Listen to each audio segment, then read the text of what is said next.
বন্ধু, আপনি কি কারো মনের মতো হতে চান বন্ধু? তাহলে বন্ধু, আপনি এই টিপসগুলি একটু শুনুন, ভালো হবে। তো দেখা যাচ্ছে আপনার সাথে তার যেই সম্পর্কই থাক, সেই সম্পর্কটা কিন্তু আরও মজবুত হবে। তো সেই সম্পর্কটাকে আরও মজবুত করার জন্য আপনাকে কি করতে হবে? আপনাকে কিন্তু তার ছোট ছোট কিছু ভুল, যেই ভুলগুলি না ধরলে কোনো সমস্যা নেই, ধরা দরকার নেই বন্ধু। বা সেই মানুষটা কি খেতে পছন্দ করে, যেহেতু আপনি ভালো বন্ধু করতে চান, তার জন্য তার পছন্দের কিছু কিছু খাবার মাঝে মাঝে আনবেন। সেই মানুষটা কাজ করতে করতে ক্লান্ত, সে আর পাচ্ছে না, বা যে কোনো জিনিস সে বুঝতে পারছে না, তাকে ধরে একটু বুঝিয়ে দিন বন্ধু, না বকাঝকা করে। বা যে জিনিসটা সে করতে গিয়ে তার খুব কষ্ট হচ্ছে, পারলে তাকে একটু হেল্প করুন।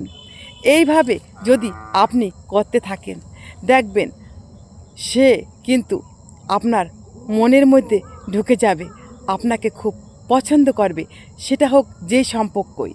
তো যদি হয় আপনার থেকে সে বয়সে ছোট, আপনি তাকে নাম ধরে মাঝে মাঝে একটু ডাকুন। কারণ বন্ধু, নাম ধরে ডাকার মধ্যে থাকে একটা মমতা।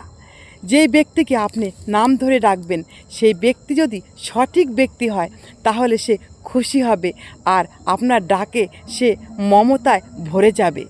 একটা নাম ধরে ডাকার মধ্যে জড়িয়ে থাকে অনেক অনেক মমতা। মাঝে মাঝে আপনি তাকে নাম ধরে ডাকুন। আর যদি সে হয় আপনার থেকেও সম্মানিত ব্যক্তি, তবে আপনি তাকে অবশ্যই সম্মান করুন। দিদি হোক, বড় মা হোক, বা মাসি হোক, তাকে বড় গলায় ডাকুন, মাসি তুমি কোথায় গেলে, মা তুমি কি করছো। বা তোমার বান্ধবী হলে তাকেও তুমি নাম ধরে ডাকতে পারো।